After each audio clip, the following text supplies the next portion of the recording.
The sixth hitter in the lineup will be the first to go, Chris Snyder. The catcher, who was 0 for 2 but drew a walk last night, and his 13 homers and 47 runs batted in, a career high for Snyder in his third year.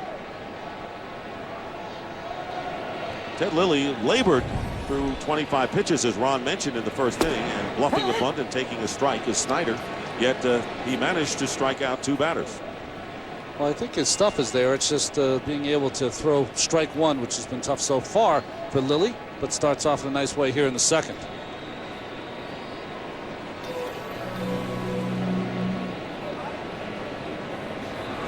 Curveball, 1 ball and 1 strike. Second baseman Mark DeRosa shaded over toward the bag at second. Against Snyder, a pull hitter. Slow curve in there. 1-2 to Snyder will be followed by Justin Upton. Another young, fresh face in the Arizona scheme of things. Fastball. Change of speeds there, but the count is 2-2.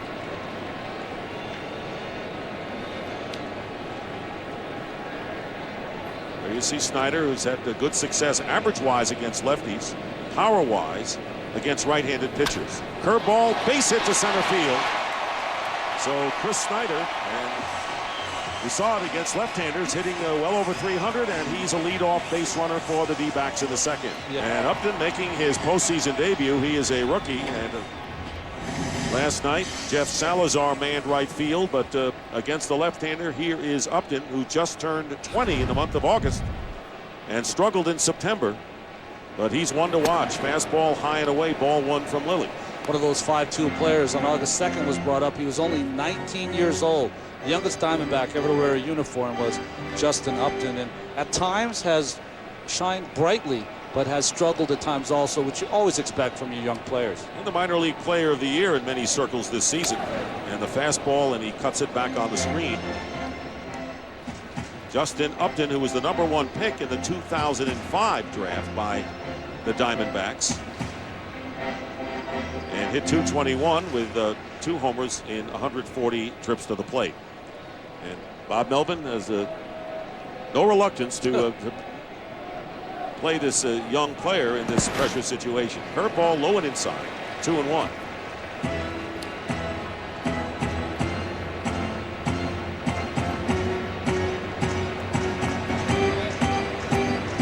Base runner is Chris Snyder, no threat to run. And the infield at double play depth for the Cubs. There's a strike, 2-2. Upton got hurt right at the end of the year in the final game against the Rockies. He was hit on the left wrist in the first inning by Ubaldo Jimenez, and so that set him back somewhat. Well, they're lucky. Those balls in on the hands there are usually the ones that end up missed a lot of time, but he's able to get healthy quick. Here is the 2-2 pitch with nobody out. Check swing. Did he go? No. And the count is full 3-2 to Justin Upton. And that was about the hardest fastball that we've seen from Ted Lilly tonight. He tried to go upstairs like he did to end the first inning. Did not work with Upton.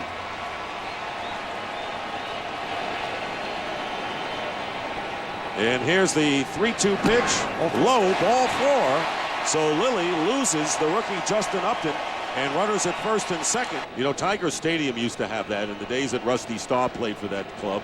And you can hit a sharp ground ball and it would be a routine grounder. Well, runners at first and second, and you saw Larry Rothschild go to the mound to settle down Lilly, who walked the 20-year-old rookie and falls behind Augie Ojeda with Snyder at second and Upton on at first base. How about Ojeda, the ex-Cub, who had a single and a double in 3 trips last night? So coming back to haunt his former team. Here's the 1-0 pitch and a foul ball off to the right. Out of play, 1-1. Well, Mark talked about that spot in front of home plate, Watergate, we'll call it. But Grant Trenbreath is the head groundskeeper here, and you have to give him some kudos. Anyone who can grow grass indoors, that's pretty good. So an opportunity for the Diamondbacks, who trail the Cubs 2-0 here in the bottom of the second inning, trying to get back against Ted Lilly. The 1-1 pitch, fastball on the outside corner. And the count 1-2 to Ojeda, who's done a terrific job taking over for the injured Orlando Hudson, who was one of the top players on the D-backs who went out with torn ligaments of the thumb early in September. There is Hudson. And Ojeda, at 32 years of age, getting a new postseason baseball life here. And we ought to bring Mark Fine in. He doesn't like the way the dirt is right now in the batter's box, so he's trying to get comfortable. You know, it's interesting that it's taking so long for Lilly and Soto to get on the same page. Soto does not have that much experience, so Lilly probably is calling this game from the mound. 1 ball, 2 strikes, curveball foul down the left field line. How do you tell, and how can the viewers tell if the pitcher is actually calling? Well, what I mean is that he's not literally giving the signs, but what happens is when you have a young catcher and a veteran pitcher who knows the lineup for these Arizona Diamondbacks, there's a lot of shaking going on, disagreeing on pitch selections, because Lilly knows from experience what pitch to go with. Soto doesn't, so sometimes they'll disagree. So Soto will put down a sign, and Lilly may just shake it off. That's right. Well, Lilly likes this one. 1 ball, 2 strikes. 2 on, nobody on. Check swing, called, 3rd strike, and Ojeda goes down. Not sure whether to offer at it, and Ojeda is the 3rd strikeout victim of Ted Lilly. And the runners with the lead, and Ramirez and Lee at the corners getting ready to charge. Squaring the bunt, and a good one. Lee, and covering at first base as the ball was bunted under the glove of Ted Lilly. We're at Chase Field in Phoenix, Arizona. The Chicago Cubs trying to even this best-of-5 National League Division Series at 1 apiece, leading 2-0. Dick Stockton, Ron Darling, Mark Fine is with us as well. Ted Lilly and Doug Davis, a pair of left-handers working.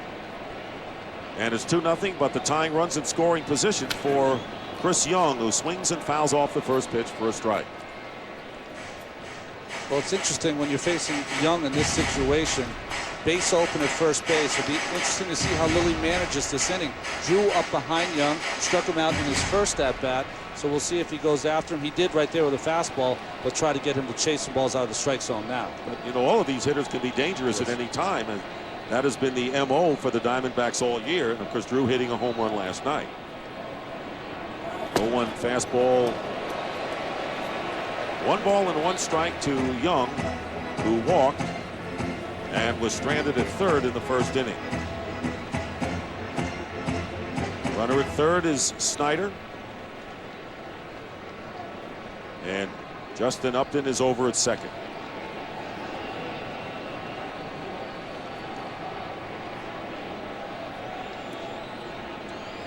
Lilly trying to pitch out of trouble. Curveball in there for a strike. 1 ball, 2 strikes. Chris Young looked kind of helpless on this breaking ball. Well, big curveball that stays down in the strike zone.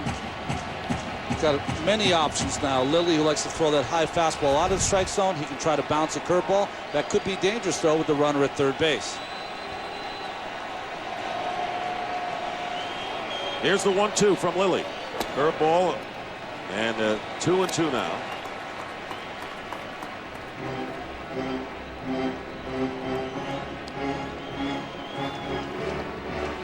Giovanni Soto, the Cubs catcher, with a 2-run homer at the top of the 2nd inning.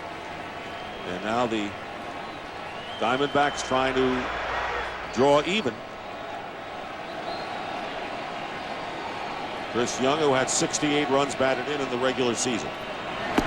Breaking pitch, and that breaks low, and the count is full. As you mentioned, Stephen Drew is on deck. And he was a strikeout victim in the first.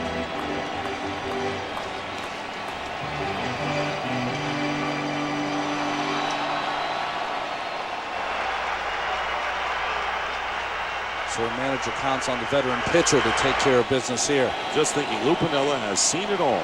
He's been through it all. His great career. Here's the 3-2. And a fly ball hit deep to left field by Young.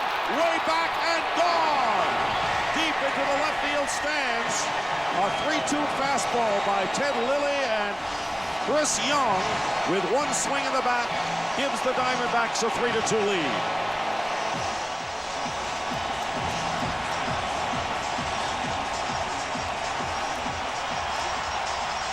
And this crowd, they've seen it all year. And for the non-believers, who are these Arizona Diamondbacks? We saw it in Game 1, and we're getting another preview and another look at Game 2. So Chris Young with a 3-run homer, and the Diamondbacks lead 3-2. Stephen Drew taking a strike, and the count 0-2 to the D-back shortstop. Well, these are the kind of things that will make you react as a pitcher. You flipped a coin, it came up tails for Ted Lilly. And so did his glove come up tails when he threw it to the ground. Here's the 0-2 pitch, and 1 ball and 2 strikes. So you can see the disgust in Lilly, who gave up 28 home runs in the regular season, and 25 of them were to right-handed hitters. The 1-2 pitch, broken bat, and a bounding ball up the middle, and the shortstop Terrio cannot make the play. Pretty good that Terrio even got to the ball, Ron, and an infield hit for Drew. Burns walked his first time up. And a key at bat this inning was the pitcher Doug Davis, with 1 out, sacrificing to put runners at second and third, and that's something he's done extremely well this year. And that's the key for any pitcher. Field your position, make sure when you're at bat you're making some productive outs, which Davis did. So Drew, who had 9 stolen bases in 9 attempts with the short lead. Well, Dick, anybody, anytime. That's exactly the motto Tony Clark, the 35-year-old veteran, established for this team, and that's what it's been. But Young's done it 32 times during the regular season. Oh, it's outside. And Lilly misses 1-0. Ted Lilly, who threw 25 pitches in the first inning, laboring again in the second, has now thrown 53 already. Lou Piniella knows how much this Cub team needs tonight's game. Fastball and hit in the air, deep to left center field, coming on over and off the wall as Soriano tried to make the leap. Stephen Drew will come around to score. Eric Burns going into third will be held there with a triple, and the Diamondbacks lead it 4-2.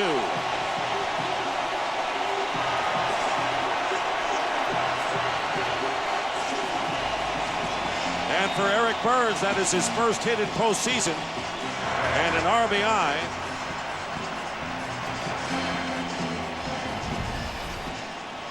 Well, this ball on pitch tracks up in the strike zone again by Burns. And it looked like for a while that it stopped in midair, that Soriano might have a play. Very difficult up against the wall. His defense not his favorite. And then look at the reaction from the dugout as they're trying to push it out. It ends up being a triple for Burns. And bullpen activity begins for the Chicago Cubs as Ted Lilly is getting batted around here. Connor Jackson, the 8th hitter of the inning, reached on a fielder's choice last inning, so a single, triple, and home run here in the second, and 4 runs crossing the plate. And the count to Connor Jackson now 2 balls and no strikes.